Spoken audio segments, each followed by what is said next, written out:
Today we're going to show you our second cutting of hay. We have a little over 5 acres of grass alfalfa. Hang on to the end, see the finished product. The first step we use is a John Deere Model 800 swather. It was made in the late 60s and has a Chrysler Slant 6 industrial gas engine with a 12-foot draper header. It uses a series of belts and chains to operate the cutting platform. To turn it, you have a couple levers. It kind of works like a bulldozer. Pull the lever back real hard and it'll turn in a real tight turn. And then as you go down the windrow, you actually have a steering wheel that you use to keep it to go straight. It's kind of like trim.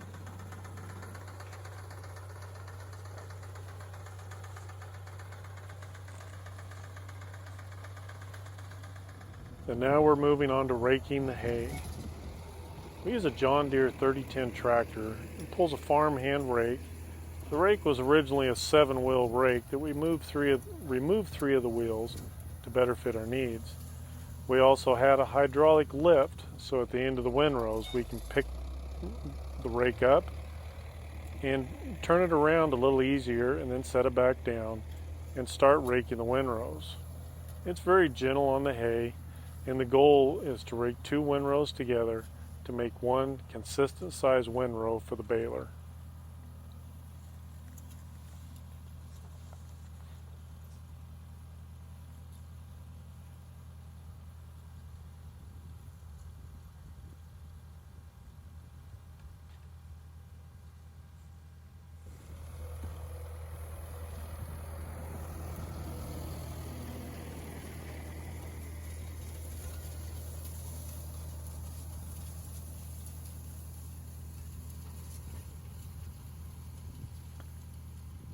And now we're moving on to baling the hay. Once again, we're using a John Deere 3010 tractor. The baler is a Massey Ferguson Model 10. That is a self-powered baler. A lot of balers today are powered off the PTO of the tractor, but this baler, it has its own motor. It originally was an 18-horse Tecumseh motor that had a catastrophic event right after we bought it, so we had to replace the motor with a Kohler 22-horse. Baler will produce nice bales if the windrows are of consistent size. And please remember to like and follow.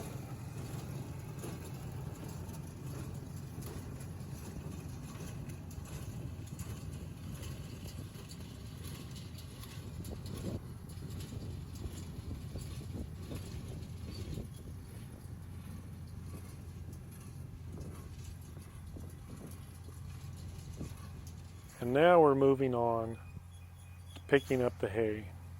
Once again, we are using the John Deere 3010. It has a Farmhand Model F11 Loader that we have mounted a Myers Bale Sweep to the front. It will pick up 10 bales of hay at a time. As you push the bale sweep across the field, keep the heel of the bale sweep off the ground to allow the bales to collect in the fingers of the sweep. After picking up each bale, you can either pick the fingers up and pack the hay or allow them to slide along the ground until you have a full load, and then you take it to the stack. This process has greatly reduced the physical labor in picking up the hay. Before, we had to have at least 3 people, one driving the tractor, one on the ground picking the hay up, and then putting it on a trailer, and then usually somebody on the trailer stacking the hay. And then you took the trailer to the barn, and then you had to unstack it off the trailer into the barn and stack it. And now the bale sweep does all the work and takes it directly to the barn.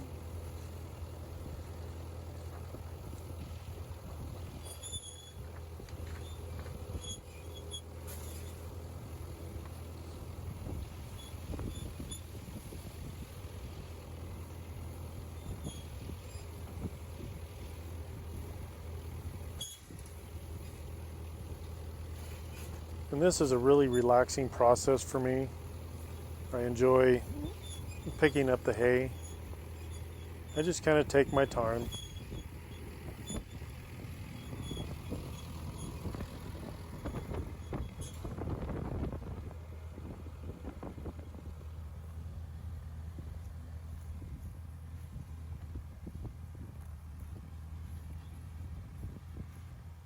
And as you take the hay to the barn, all you do is drive up and you set the sweep down, you back away from it, and then you just stack the hay.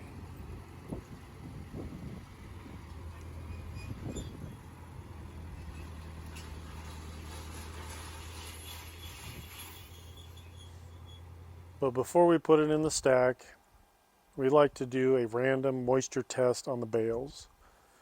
I do not like to stack any bales of hay in the stack that have over 20% moisture. If they're that high, we'll stack them off to the side and feed them first. Otherwise, we just do a random selection with this moisture meter and get it around 13 to 18% or less.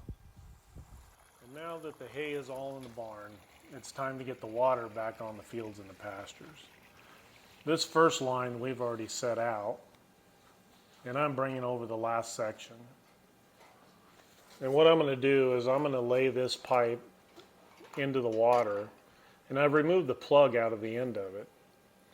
And what it'll do by putting it in the water is it'll allow the water to flush the pipe out, and it gets rid of any debris that is accumulated in the pipe as it's been sitting around disconnected for the last week or so. And then I'll put the plug in the pipe and make sure it's good and secure in there.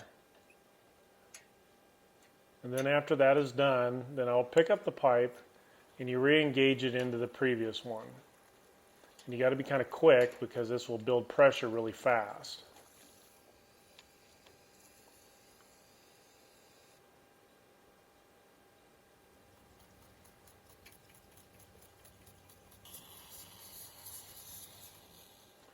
Then we're going to move on to one of our main lines. This one here I've already flushed.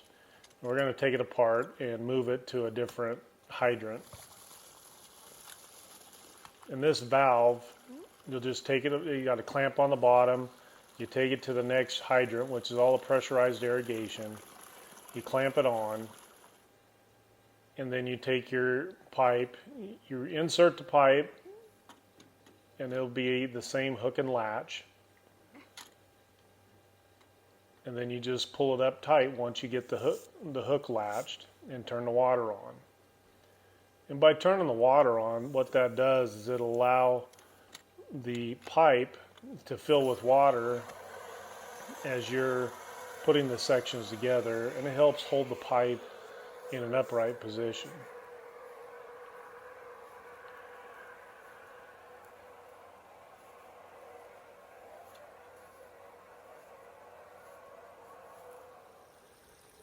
As you can see by our water, it's kind of a murky looking color, and that's because it's a really warm water. It's almost a geothermal water, so it is very warm. And now I'm putting in my last section of pipe, and all of our pipe is a 3-inch aluminum pipe. It runs Rainbird sprinklers on it. They're similar to what you put in a lot of your yards and stuff have a Rainbird sprinkler. And on one of the sprinklers, the last one, it has a deflector on there that will deflect the water from sprinkling directly onto our arena. And now the water is spraying out good, everything is good and pressurized, you check for leaks, and that is pretty much it. Remember to like and follow, and make sure and hit that subscribe button.